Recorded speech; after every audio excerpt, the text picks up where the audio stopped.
گے. یہ ملک گاندھی کا ملک ہمیشہ رہے گا. اس ملک کو کوئی تبدیل نہیں کر سکتا. تو آج آپ کے پاس میں آئی میں ذات اور مذہب کے نام پہ آپ سے ووٹ مانگنے نہیں آئی. میں آپ سے ووٹ مانگ رہی ہوں پی ڈی پی کی کارکردگی کے نام پہ. جو مفتی صاحب نے 3 سال میں کارکردگی کی, یونیورسٹیز بنائے, کالج بنائے, آپ کا اے ڈی سی آفس ہے یہاں پر, سڑکیں بنائی, رہبر تعلیم, ٹیچر, بہت کچھ کیا. مجھے لگتا ہے کسی سرکار نے اتنے کم عرصے میں اتنے کام نہیں کیے. سب سے پہلے بڑی بات زندگیاں بچائی, کیونکہ بلجرالا میں سب سے پہلے میں گئی, کوٹ ڈاڑا میں ہمارے ہندو لوگ مارے گئے میں گئی, چٹی سنگھ پورا میں ہمارے سردار مارے گئے سب سے پہلے میں گئی. کہیں بھی کوئی مارا گیا, مگر مفتی صاحب نے امن لایا. واجپئی جی کے ساتھ مل کے انہوں نے وہ راستہ دکھایا جو کسی نے نہیں دکھایا تھا. مفتی صاحب کا خواب تھا نوشہرہ جنگل. راولا کوٹ تو کھولا پر نوشہرہ جنگل بھی کہتے تھے کہ یہ جو بندوقیں آتی جاتی ہیں اس کے بدلے ہمارا مال جائے, وہاں سے پیسہ آئے, اور ہم بندوقوں میں مقابلہ نہ کریں, کاروبار میں مقابلہ کریں, جس سے روزگار ملتا ہو. اور بدقسمتی ہے وہ نہیں رہے, زیادہ دیر نہیں رہے. اور آج میں اس لیے اکیلی ہوں کیونکہ جن کو ہم نے بنایا تھا وہ بھی چھوڑ کے چلے گئے. کسی کو ایم ایل سی بنایا, کسی کو منسٹر بنایا, کسی کو لوک سبھا ممبر بنایا, کسی کو راجیہ سبھا بنایا. تو جب وقت آیا میرے ساتھ کھڑے رہنے کا وہ چلے گئے. جنہوں نے میرے ساتھ وفاداری نہیں کی, پی ڈی پی کے ساتھ وفاداری نہیں کی, تو وہ کسی کے ساتھ کیا وفاداری کر سکتے ہیں. تو اس لیے آج کا یہ جو الیکشن ہے یہ میرے لیے بجلی تار پول کے لیے نہیں ہے. یہ میرے لیے یہ ہے کہ یہ یہاں کی جو زمین ہے جموں کشمیر کے, جس طرح ہماچل کے لوگ, اروناچل پردیش کے لوگ کہتے ہیں وہ زمین انہی کے حصے میں آنی چاہیے, ہماری زمین ہے ہمارے پاس ہونی, ہمارے نوجوانوں کی نوکریاں ہمارے لیے ہونی چاہیے, ہم جو پاور پیدا کرتے ہیں اس کا بڑا حصہ ہم کو ملنا چاہیے, کم قیمت پہ اگر مفت نہیں دیں گے. آپ نے دیکھا مفت میں کتنی جگہ ہیں جہاں فری بجلی دی جاتی نہیں دی جاتی. کیجریوال جی نے شروع کیا, پھر بی جے پی بھی کر رہی ہے, کانگریس بھی کر رہی ہے. ہم یہاں بجلی پیدا کرتے ہیں, معلوم ہے نا آپ کو, پورے ملک کو دیتے ہیں, پورے ملک میں ہماری بجلی وہ الیکشن میں فری بانٹتے ہیں, مگر ہمارے پاس بجلی بھی نہیں اور بجلی فیس 10 گنا. تو یہ بات کرنا کوئی غلط بات تو نہیں ہے. ابھی پچھلے 5 سال میں کہہ رہے تھے 370 ہٹائیں گے سب ٹھیک ہو جائے گا, مگر مجھے بتائیے بے روزگاری سب سے زیادہ جموں کشمیر میں کیوں ہے؟ ہماری نوکریاں کہاں جا رہی ہیں؟ اور اگر ریکروٹمنٹ ہوتی ہے تو اس میں دھاندلی کیوں ہوتی ہے؟ آپ نے دیکھا نا, سارے کیسز کورٹ میں جاتے ہیں.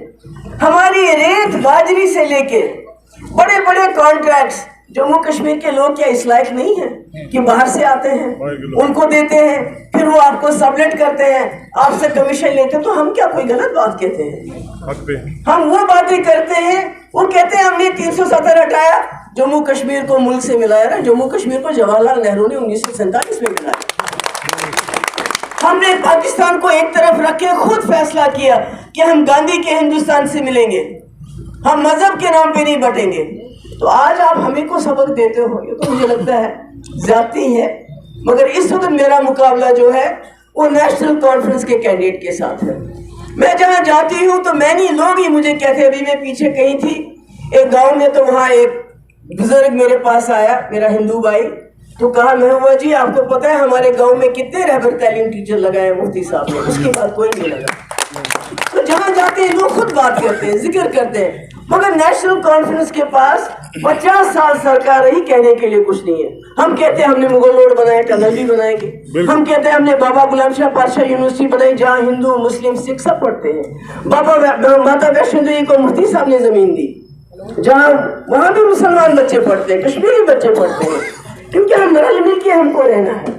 تو جب ہم کرتے ہیں ذکر, ہم نے کیا کیا کیا, وہ ذکر کرتے ہیں صرف کہ بھئی ہم آپ کی برادری سے آپ کے کینڈیڈیٹ کو لے کے آئے ہیں. میں برادری کے نام پہ ووٹ نہیں مانگ رہی ہوں, میں مانگ رہی ہوں کارکردگی کے نام پہ. اور وہ برادری جس کا انہوں نے کینڈیڈیٹ اٹھایا ہے, اس برادری کے لوگوں سے میں کہنا چاہتی ہوں. میں کل جا رہی تھی تو فاروق صاحب کا جلسہ تھا, میں نے دیکھا بوڑھے بزرگ وہ پکڑ کے لاٹھیاں پکڑ کے پہنچ رہے ہیں, چل رہے ہیں جلوس میں, مگر نوجوان مجھے کوئی نظر نہیں آیا. مجھے خوشی ہوئی کہ نوجوان سمجھ گیا ہے جس جماعت نے جس کو آج وہ برادری کے نام پہ ووٹ مانگ رہے ہیں اس جماعت کو انہوں نے کہا یہ بیکار ہے، یہ پیسہ لے کے ووٹ ڈالتے ہیں، اور آج ان کو برادری یاد آ گئی۔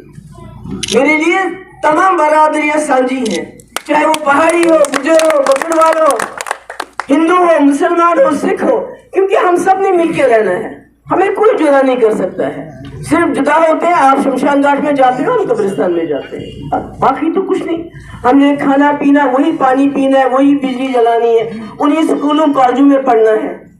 تو اس لیے میں آپ سب سے گزارش کرنے آئی ہوں کہ 25 تاریخ کو میرا الیکشن ہونے والا ہے، آپ کے پاس جو ہم نے کبھی ان کو MLC بنایا تھا وہ بھی آئیں گے ووٹ مانگنے کے لیے، پر اس کو یہ کہنا ضرور پوچھ لیجئے گا کہ جس نے تم کو MLC بنایا، اتنا کچھ دیا، رتبہ دیا، ہارنے کے بعد آپ نے اس کے ساتھ وفا نہیں کی تو ہم لوگ ان کے ساتھ کیا وفا کریں گے؟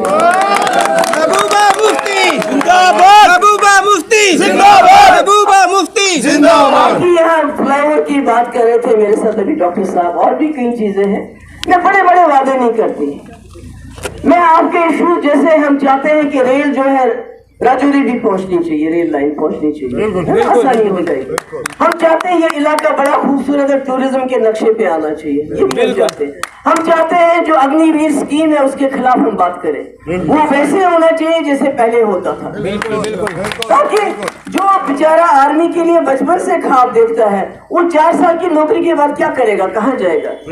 اولڈ پینشن جنہوں نے بڑی مصیبت کھڑی کر دی ہے لوگوں کے لیے۔ تو یہ مدعے ہیں، پر سب سے بڑا مدعا ہے کہ ہماری شناخت ہم سے مت چھینو۔ میں اپنے ڈوگروں کو بھی کہتی ہوں، سرداروں کو کہتی ہوں، گھروں میں بچوں کو پنجابی سکھاؤ، اسکول میں انگریزی اردو ہندی سیکھ لیں گے مگر گھر میں پنجابی ڈوگری سکھاؤ، کشمیری سکھاؤ، گوجری سکھاؤ، پہاڑی سکھاؤ، کیونکہ یہ ہماری پہچان ہے۔ اگر ہماری پہچان ختم ہوگی تو ہمارے پاس کیا رہے گا؟ میں خود رہی ہوں، میں ایک سیٹھی صاحب کے گھر میں رہی ہوں، وہ بڑے اچھے ڈوگری دے بولن سن، میں بھی تھوڑی کوشش کر دی ہوں، اگر مجھے بھی میں نے بھی تھوڑی بہت آن دی ہے تو میں بھی کہاں گی تو میں تسا سب نو ڈیلی ویجروں کے بارے میں کیا آپ نے کیا سوچا؟ ڈیلی ویجر میں نے 60,000 کے بارے میں 60,000 ڈیلی ویجروں کے بارے میں فائنانشیل سارا کمپلیٹ کر کے رکھا تھا، سرکار گر گئی اور اس کے بعد BJP جانے اور ڈیلی ویجر جانے، اس کے بعد ہمارا نہیں، دیکھو یہ باتیں نہیں، یہ بڑی سستی باتیں ہیں، میں پکا نہیں کر سکتی مگر آواز اٹھا سکتی ہوں آپ کی، ہم آواز ضرور اٹھائیں گے آپ کے لیے، کیونکہ آپ 20 25 سال سے کام کر رہے ہیں۔ تنخواہ بھی نہیں بتائی ہمیں، ٹائم سے تنخواہ بھی نہیں، مجھے معلوم ہے، مجھے پوچھتے ہو، مجھے سب پتا ہے کیا ہوتا ہے، میرے پاس آتے رہتے ہیں، عید کے دن تنخواہ ملتی ہے، دیوالی کے دن تنخواہ ملتی ہے، باقی کچھ نہیں بچا ہے۔ تو اس لیے میں آپ سب کے بہت شکر گزار ہوں، آپ نے میری بات سنی، انشاءاللہ میں کامیاب ہوں گی، پھر اسی چوک میں آ کے آپ کی ڈیمانڈ سنوں گی، جو مجھ سے ہو جائے ہو سکتا ہے وہ میں کروں گی، جو نہیں ہو سکتا اس کے لیے آواز اٹھاؤں گی۔ بہت بہت شکریہ۔